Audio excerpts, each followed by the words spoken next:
Beleza, muito boa tarde. O programa está no seu terceiro momento. A gente vai dar boas-vindas para o excelentíssimo doutor Paulo Barros Sibela. Fala um pouquinho da trajetória desse ilustre, antes que ele venha palestrar no programa Tardeado, já no nosso terceiro momento. É contigo, Sibela. O excelentíssimo juiz Paulo Roberto de Araújo Barros é juiz de direito do Poder Judiciário do Estado do Piauí desde 2 de março de 1989, aos dias atuais. Atualmente é titular da Quarta Vara dos Feitos da Fazenda Pública da Comarca de Teresina, Piauí. Foi juiz auxiliar da presidência do TJPJ no período de 2014 a 2016. Foi juiz-membro da Corte do Tribunal Regional Eleitoral do Piauí no período de 2017 a 2019. Foi juiz auxiliar da presidência do Tribunal Regional Eleitoral do Piauí. Atualmente é membro da suplente da primeira turma recursal civil criminal e da Fazenda Pública do Estado do Piauí.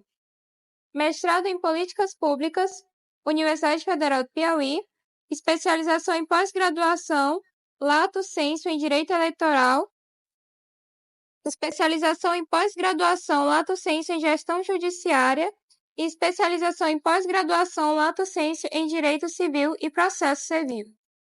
Títulos de cidadania. É cidadão honorário dos municípios abaixo, relacionados em cujas comarcas foi juiz de direito. Título de cidadão em Curimatá, Eliseu Martins, Manuel Emídio, cidadão de Picos, Massapé do Piauí, Campo Grande do Piauí, Jaicós, Piripiri e Bom Jesus. É com muito prazer que vamos ficar de pé. Vamos aplaudir, chega para cá, ilustríssimo Paulo Barros. Obrigado. Excelentíssimo, é um prazer. É o programa Tardear, esse momento para a gente. Obrigado, satisfação. Muitíssimo obrigado. Tirar um tempo da vida corrida para estar nesse momento com a gente conhecer um pouco, mergulhar nesse contexto da justiça comum. Como surgiu esse interesse pelo esse legado e adentrar nessa área de tornar o juiz? Ah, sim. Na verdade, Braga, isso foi um desejo que eu nutri a vida toda, né? Desde o tempo que eu era estudante, sempre tive em mente a ideia de me tornar juiz. E envidei esforços nesse sentido ao longo da minha vida. O que lhe motivou? Assim, a trajetória brilhante que de ver, seguir e estar à frente, né, de uma região que é o sul do Piauí, que é um mais complexo, né, de cuidar devido o campo agrícola, a soja ali, onde tem aquele que ninguém quer ir para aquela região do Bom Jesus, o senhor está naquele pegado ali. Na verdade, eu iniciei a minha carreira na magistratura. Antes de ser juiz, eu fui promotor de justiça. E antes de ser promotor de justiça, eu fui escrivão judicial aqui em Teresina. E antes fui advogado durante algum período, né? Advoguei durante 5 anos. E também fui servidor do INAMPS, Instituto Nacional de Assistência Médica da Previdência Social. E quando eu ingressei na magistratura, eu estava no Ministério Público, ingressei na magistratura e eu era promotor naquela região. Promotor de Landre Salles, Antônio Almeida e Bertolínia. E aí, quando ingressei na magistratura, tive a opção de escolher a minha comarca, porque eu passei fui um dos primeiros colocados no concurso, e na época a presidência do tribunal facultou essa escolha. E como eu já estava lá no sul, permaneci por lá. E lá fiquei durante 12 anos, morando nas comarcas em que atuei. Comecei em Mané Emídio, depois eu fui para Curimatá, depois eu vim para Eliseu Martins, e durante esse tempo respondi por quase todas as comarcas do sul: Avelino Lopes, Parnaguá, Corrente, Bom Jesus, Arraial, São Raimundo Nonato, Canto do Buriti. Respondi por quase todas essas comarcas. Cristino Castro, né? Acumulei Cristino Castro durante 4 anos. Acumulei Avelino Lopes durante 2 anos. A gente vê que é uma área grande, né, complexa, devido que o produtor agrícola, né, que tem mais, a região sul, que tem mais a riqueza do nosso estado do Piauí, né? Sim. Na verdade, quando eu entrei na magistratura, já vinha com essa bagagem de advocacia, de tabelionato e de Ministério Público. Mas lá eu enfrentei outras realidades, porque nunca tinha trabalhado com questões fundiárias. E essas eram as questões que mais eram demandadas para a minha decisão. As questões de ordem fundiária, inventários, ações discriminatórias, ações demarcatórias, ações possessórias como um todo, né? porque essa é realmente a matéria que faz a pauta, a ordem do dia naquela região do Piauí. E você pode compartilhar sobre um pouco da trajetória do sistema judiciário dentro da justiça comum? Um pouco da sua carreira, da sua experiência com a gente? Sim, é como eu te disse, né? Eu comecei como advogado, advoguei cerca de 5 anos, depois eu vim para o Ministério Público, não fui promotor durante muito tempo, só fiquei 90 dias no Ministério Público. E na magistratura, comecei pelo sul do estado do Piauí, onde fiquei por mais de cerca de 12, 13 anos. Depois eu fui para Jaicós, lá fiquei 6 anos, fui para Picos, em Picos fiquei 4 anos. Depois eu vim para Piripiri, onde fiquei perto de 4 anos, depois Teresina. Cheguei aqui em Teresina em 2010. Eu saí de Teresina em 1989 e retornei em 2010. Então essa foi assim a minha carreira na magistratura estadual. Qual o desafio enfrentado na profissão, onde você inicia, vai e volta, Teresina, Capeve, sul do estado, como é que Na verdade, eu fixei residência nas minhas comarcas, eu morei em todas elas. Então Teresina era um local que eu vinha quando eu tinha algum assunto a tratar. Vinha resolver alguma coisa e retornava novamente. Então, Teresina, eu me afastei de Teresina durante todos esses anos. Teresina era um local que eu vinha tratar de algum assunto, resolver alguma questão no tribunal, para fazer exames médicos, consultas médicas, etc., para mim, para os meus filhos, né? E retornava novamente. Aqui era um local que eu realmente não morava aqui, né? Fiquei no sul, morei nas minhas comarcas no sul do estado. a gente vê que é uma área complexa, né? Um cargo de juiz exercer. É como se o doutor lidar com as emoções, as pessoas no julgamento. Se sempre tem, a lei tem que prevalecer a lei, né? Mas sempre tem a pressão da sociedade. Alguém quer tirar proveito da situação, como é que você consegue administrar Eu isso? procuro sempre manter uma postura técnica e equidistante, né? Eu adotei sempre essa ao longo da minha vida nas comarcas, por exemplo, morei em todas as minhas comarcas. E, portanto, sendo uma pessoa presente naquela comunidade, me relacionando com todas as pessoas como um cidadão daquele local. E sempre sabendo, procurando saber separar, né, o juiz do cidadão comum. De modo que sempre me mantive no bom convívio com as pessoas da comunidade, mesmo julgando os casos que me eram trazidos. A comunidade sabia entender muito bem essa posição. Acho que o segredo de você exercer a magistratura é exatamente isso, é de você ser uma pessoa empática, você ter equidistância e procurar ser bastante técnico e ficar sempre decidindo de acordo com aquilo que as partes lhe trazem dentro do processo. Dentro dessa pegada que a gente vai adentrar um pouco agora no o desafio de enfrentar, como a gente foi falado, é o direito do cidadão, proteção do cidadão. Entendeu? Quando chega algum processo, né, alguém perde e outros ganham, né? Alguém, por direito, o cidadão tem que prevalecer. Como é que é visto isso? É exatamente isso. O juiz, toda vez que ele decide, né, a decisão monocrática heterogênea, é uma decisão que revela a impressão que o julgador tem sobre o caso que lhe foi trazido. Então é importante que o juiz faça ver às partes que ele, nessa sua função de árbitro, vai ter que tomar uma decisão à luz do juízo que ele formou sobre o fato que ele foi trazido, controverso, e baseado, alicerçado nas provas que as partes apresentaram. E é claro que ele, como um ser humano que é, pode cometer erros, ele pode errar. Mas as partes não estão obrigadas a aceitar a decisão monocrática do juiz. Ela pode procurar reverter essa decisão nos tribunais. E é para isso que eles existem. Então, eu sempre procurava mostrar para as partes esse ponto específico, para que elas pudessem compreender que, durante o processo, a gente sempre tentava que as partes tivessem uma solução negociada, eu sempre procurava um acordo entre as partes, e quando esse acordo não era conseguido, eu tinha que decidir. Então eu dizia, bom, tentada essa forma de resolver essa questão, de resolver a controvérsia por uma via de consenso e não sendo alcançado, então agora eu tenho que proatar a minha decisão. E as partes, vocês, partes, não são obrigadas a aceitar minha decisão, podem recorrer. Né? Então, sempre procurei me comportar dessa forma e sempre me tive muito bem. Quando a gente fala de decisão justas, imparciais, como é que é feito isso? Que não vai favorecer ninguém, mas agir pela justiça, né? Exatamente. A imparcialidade, o juiz, a matéria-prima do juiz é a imparcialidade. O juiz ele tem que ser imparcial e equidistante.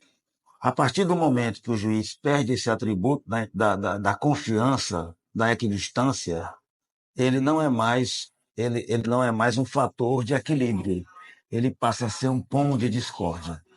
Então, o juiz ele deve sempre mostrar para as pessoas que ele é uma pessoa que vai agir com equidistância, com imparcialidade, com neutralidade. Essa é a maior matéria-prima que o juiz tem. É a confiabilidade. O juiz ele só é um pacificador desde quando as partes compreendem que ele é uma pessoa que está equidistante, que as partes estão colocando para ele a sua controvérsia e que ela será decidida com isenção, baseado naquilo que as partes trouxeram e que ele conseguiu apurar. Isso aqui é a matéria-prima do juiz. A partir do momento que ele perde isso, ele não pode mais ser juiz daquela causa. Então, são esses pressupostos que levam essa segurança junto à sociedade. Exatamente.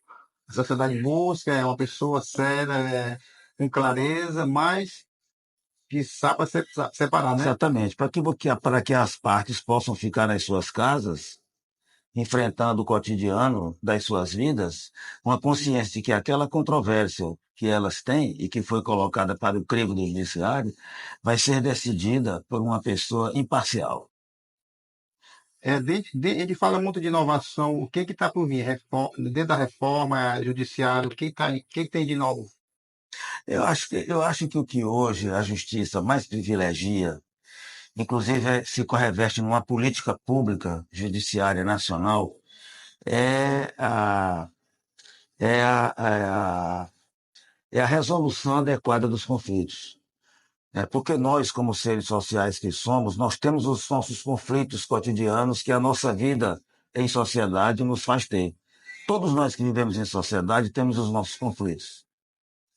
Eles acontecem e são resolvidos por uma forma automática. Na nossa família, entre os nossos irmãos, amigos, colegas, nós temos os nossos conflitos. E quando nós não conseguimos resolver esses conflitos através da nossa própria autonegociação, então nós devolvemos essa controvérsia para o Estado juiz resolver. Porque nós não podemos fazer a resolução dos conflitos nossos com o exercício arbitrário das nossas próprias razões.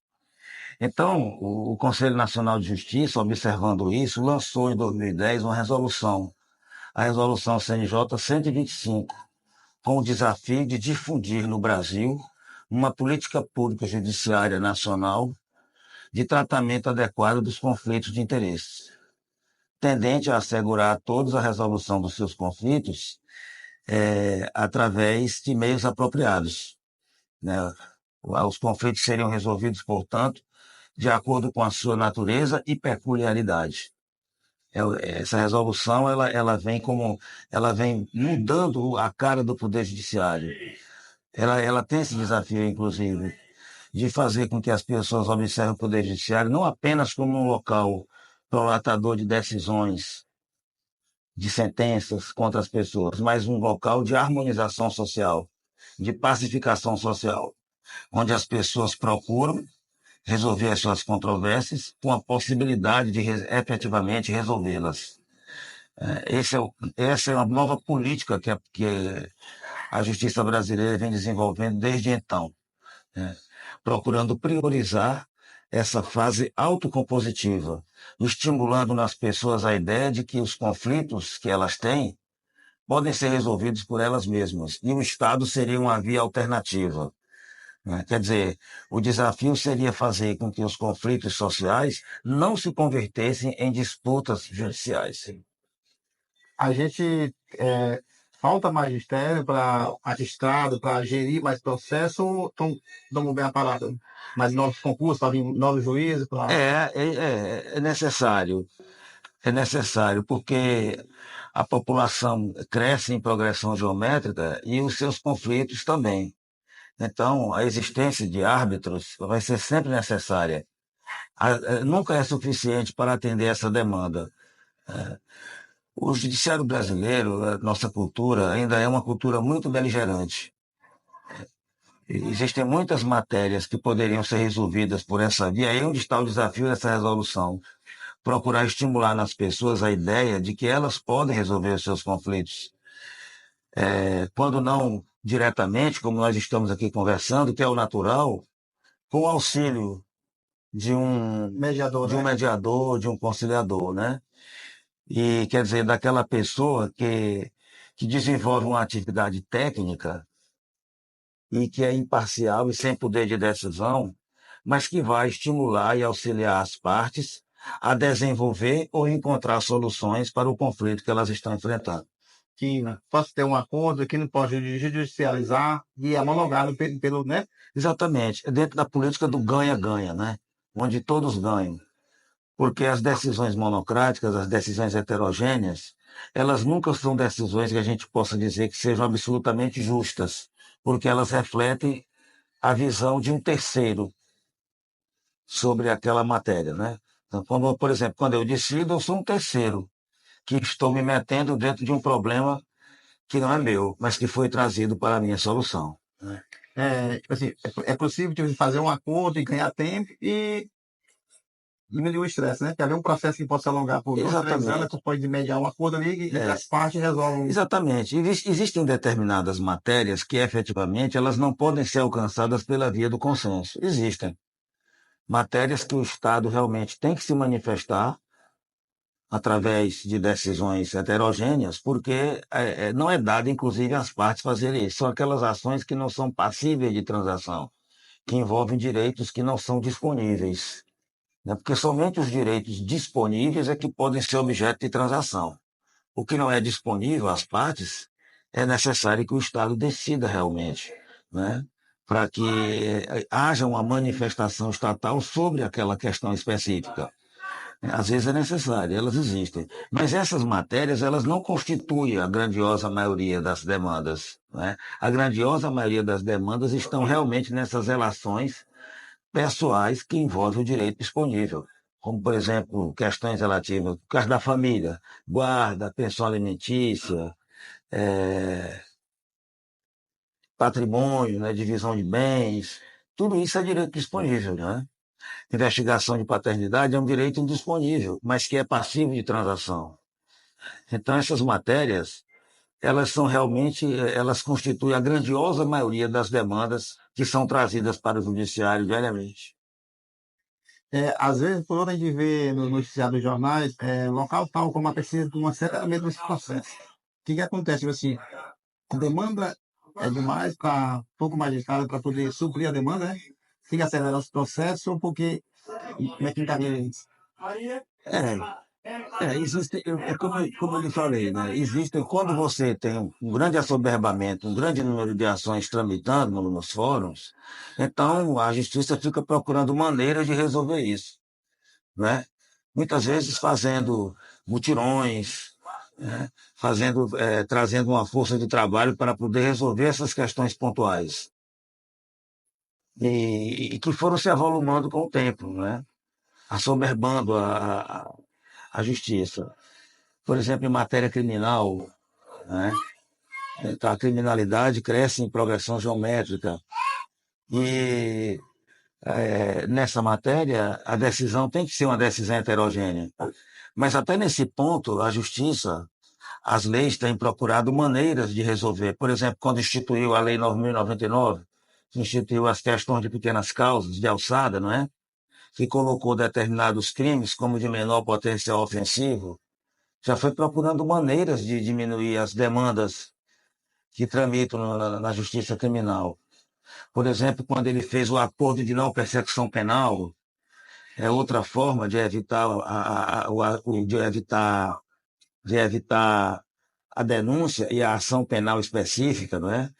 O Ministério Público, em determinadas situações, procura negociar com a parte tida autora de algum fato a possibilidade de ela, reconhecendo a existência do delito que ela praticou, transacionar com o Ministério Público a não persecução da ação penal.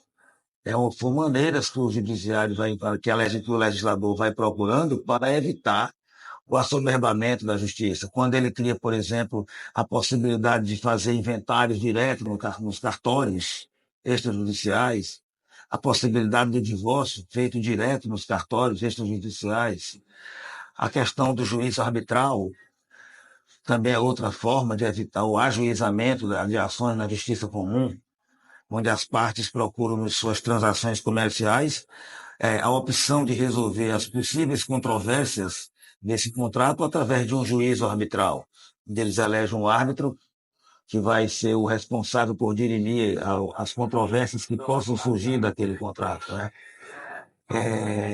A própria Lei 13.140, que trata da mediação e da conciliação, que também coloca para as partes a possibilidade de, antes do ajuizamento de alguma controvérsia que um determinado contrato possa suscitar, elas têm a possibilidade e fiquem obrigadas, inclusive, a tentar desvendar essa controvérsia através de um canal de autonegociação facilitada por um mediador e um conciliador, né?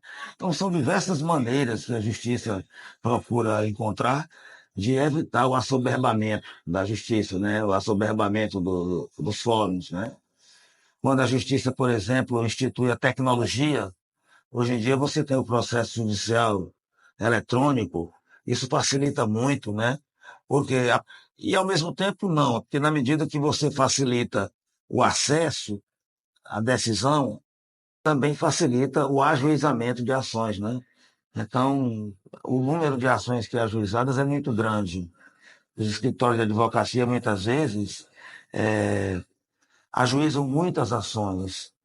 Buscam, por exemplo, o que nós chamamos de demandas predatórias, né?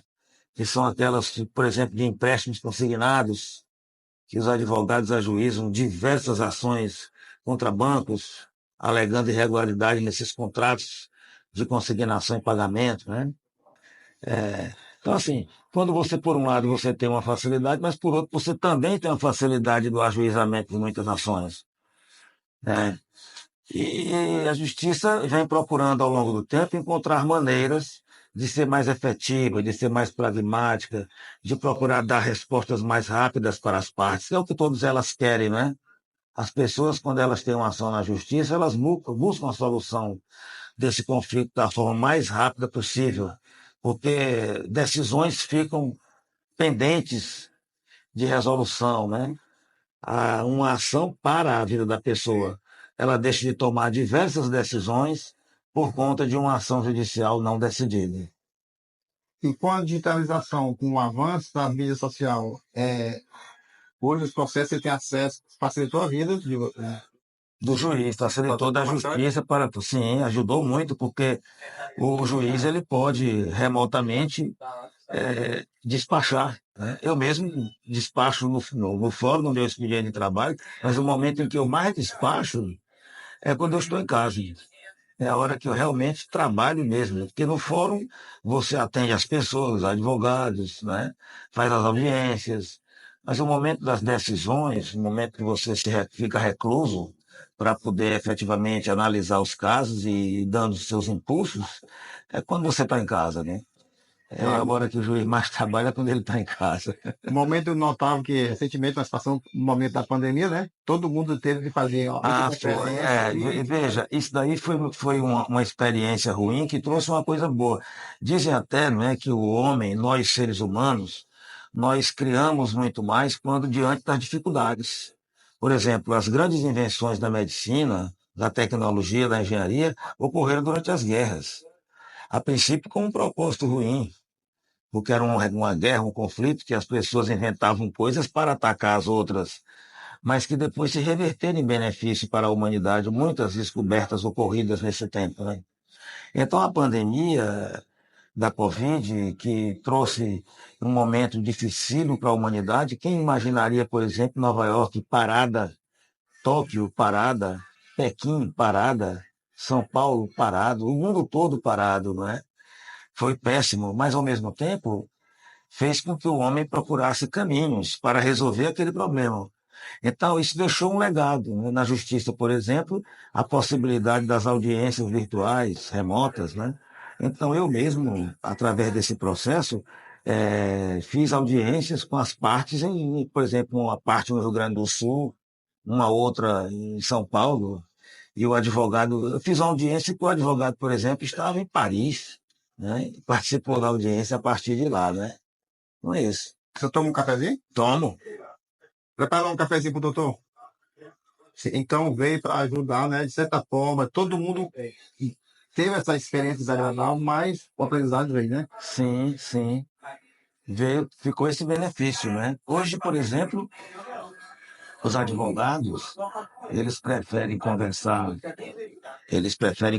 e fazer as audiências a partir de seus escritórios. Evita o deslocamento e o objetivo é, agora tem situações em que ele precisa comparecer realmente, né? Audiências de instrução e julgamento, quando a necessidade do juiz conversar pessoalmente com a testemunha existe, né? Porque na audiência, o juiz tem que ter a certeza que uma testemunha não está ouvindo o depoimento da outra. Então, ele só vai fazer uma audiência por videoconferência quando ele tiver essa certeza. Se ele não tiver essa certeza plena, ele não fará essa audiência. Então tem que ser em sala separada, né? Então o juiz, se ele observa pelo sistema que as partes, as testemunhas estão em locais distintos, ele fará a audiência, mas se elas estiverem, por exemplo, dividindo o mesmo espaço, por exemplo, o escritório e a advocacia, mesmo que o advogado diga que elas estão em salas distintas, o juiz e as partes, normalmente o advogado ex-adverso não vai acreditar. Ele prefere que venham todos para fazer presencialmente. Existe essa situação. Mas ela não é regra, ela é exceção. A regra mesmo é a possibilidade de realizar o ato. Estão nos perguntando aqui, conquista, realização dentro do, como juiz da carreira que você tem, o que o juizado deu para o senhor de cultura, de qualidade de vida, de conhecimento? Teve alguma chance fora do Brasil ou o senhor saiu daqui para algum lugar? Se o senhor já saiu do Brasil? Sim, do Brasil para... Não, eu nunca saí do Brasil, nunca viajei para o exterior, sempre aqui. Não vou ter necessidade de... Não, nunca saí, nem para turismo e nem para participar de simpósios relacionados à minha carreira. Sempre aqui no Brasil. E participando de eventos em âmbito nacional ligados à carreira da magistratura e ao próprio exercício do direito, né? Aqui no Brasil já participei de várias conferências, de vários atos relacionados a esse fato, mas fora do Brasil ainda não fui. Pretendo ir. conhecer. Em algum momento. Quem está nos acompanhando aqui vai acompanhar uma história de sucesso, superação. O jovem que deseja seguir uma carreira de juiz, qual o cenário que ele deve encontrar? O primeiro passo é formar de advogado, né? Depois prestar concurso para juiz, né? Na verdade, ele precisa fazer direito, né? É o curso de direito. E o curso de direito, ele é um curso que... O direito é uma ciência social por excelência. Por excelência. É uma ciência social no sentido pleno da palavra. E ele abre muitas portas. O operador do direito, ele seguir diversas profissões. Ele pode ser um procurador, ele pode ser um promotor de justiça, ele pode ser um defensor público, ele pode ser um delegado de polícia, ele pode ser um juiz de direito, ele pode ser um diplomata, ele pode seguir diversas profissões. Porque o direito, ele é uma ciência que ele vai operar não apenas as leis propriamente ditas, mas tudo aquilo que lhe é consectário, como ciência social que é, né? Por exemplo, eu fiz mestrado em políticas públicas porque, como operador do direito, eu sempre me interessei pelas varas, pelas comarcas, pelas unidades judiciárias que elaboravam políticas públicas. por exemplo, a família, a infância e juventude, execução penal, que são áreas do direito que elaboram a sociedade, o ser humano, na sua forma mais profunda, né? O juiz ele tem essa ele tem essa possibilidade de elaborar a Constituição Cidadã, que é o Código Civil, que é o Código Penal, que rege a vida das pessoas em sociedade. Então, o juiz ele respira a sociedade. Por isso que é importante que o juiz resida na comarca, porque residindo na comarca e convivendo com as pessoas, ele tem muito mais possibilidade de decidir escorado na realidade dos fatos, porque presente àquele momento, porque convivendo com a sociedade e, portanto, tendo muita autoridade para decidir sobre isso. Eu mesmo, quando fui juiz em comarca do interior, com competência delegada da Previdência Social, dei muitas decisões sobre ações que eram propostas de pessoas, de trabalhadores rurais, buscando benefício previdenciário, onde eles não conseguiam, por exemplo, demonstrar a sua condição de trabalhador rural. Porque a previdenciária, o direito previdenciário, buscando proteger-se de fraudes, cercou-se de uma série de normas que tornavam quase que impossível a um homem rude do campo reunir tantas provas para provar o elementar, que ele era um trabalhador rural. Então ele tinha que trazer provas de compra de arame, de enxada, de pá, né? E muitas vezes essa pessoa sequer era registrada, né? Durante muito tempo, aqui no nosso país, sobretudo no Nordeste, muitas pessoas não tinham registro civil. Eles eram apenas batizados, tinha só um batistério, né? Não tinha registro civil. Portanto, não existia no mundo jurídico. Quando conseguia fazer o registro, já era com idade avançada, né? E então, o juiz, quando ele convive com essas pessoas assim, ele vai ter muita autoridade. A gente vai dar uma pequena pausa para tomar um café. Certo. Voltamos de um bom café aqui, do História aqui. A gente vai aprofundar um pouco. Estamos experimentando, doutor, as habilidades de um juiz para ter sucesso. Quem precisa de habilidade para ter uma carreira brilhante e seguir o exemplo do doutor Paulo? Eu acho que o segredo do juiz é exatamente isso, é ele ser abnegado. O juiz, ele reclama perfil. O juiz tem que ter perfil. Ele tem que ser vocacionado, porque o juiz ele vai enfrentar os problemas da sociedade. E, portanto, ele tem que ter a capacidade da empatia, do ombreamento e da equidistância, para que ele possa ser sempre uma pessoa humana e técnica, sempre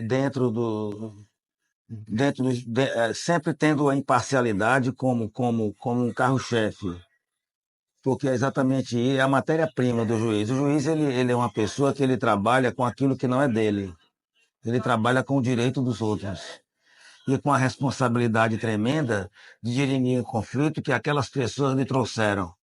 Então ele precisa agir de tal forma que as pessoas acreditem na sua decisão.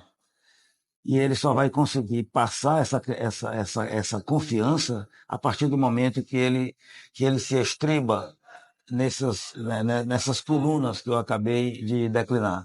Quer dizer, a equidistância, a imparcialidade sobretudo, a técnica. Ele tem que ser muito técnico. Tipo assim, deixa uma consideração finais, tipo assim, com as suas experiências, com a grande relevância, a experiência que o senhor tem, que é possível chegar e bem longe como juiz. Certo. Pois é, o que eu digo para as pessoas, e sobretudo para a juventude, que almeja seguir a magistratura, é exatamente isso. Uma vez eu estava ouvindo uma entrevista do Evandro Lins e Silva, e um repórter perguntou para ele, assim, no final, nas considerações finais, o que ele aconselhava ao jovem. E ele disse, leia tudo, até bula de remédio, né? Porque é exatamente essa bagagem, esse conhecimento buscado nos mais diversos ramos, não apenas no direito, que vai fazer com que o magistrado possa ser realmente uma pessoa capaz de dirimir com altivez os conflitos que lhes são trazidos. É isso. Doutor, muitíssimo obrigado. O programa Tarde A só tem a agradecer. O senhor tirar um tempo da vida corrida e vir somar, contribuir com a gente. Eu é que agradeço. Busca sempre trazer pauta com seriedade, com decência. Isso é o legado do programa Tarde A. Eu é que agradeço. E quero dizer também, se não encerrou ainda, né? Que todo tempo é tempo. O conhecimento, ele é democrático e inalcançável. Quanto mais você busca o conhecimento, mais você compreende que nunca irá chegar no final, né? Então, por exemplo, hoje, do alto dos meus 66 anos de idade, ainda estudo. Esqueci de colocar no currículo, estou fazendo doutorado agora na Universidade Federal do Piauí. Ombreado com pessoas jovens, como aquelas meninas aqui, eu lá, o titio na turma, né? O vovô, né?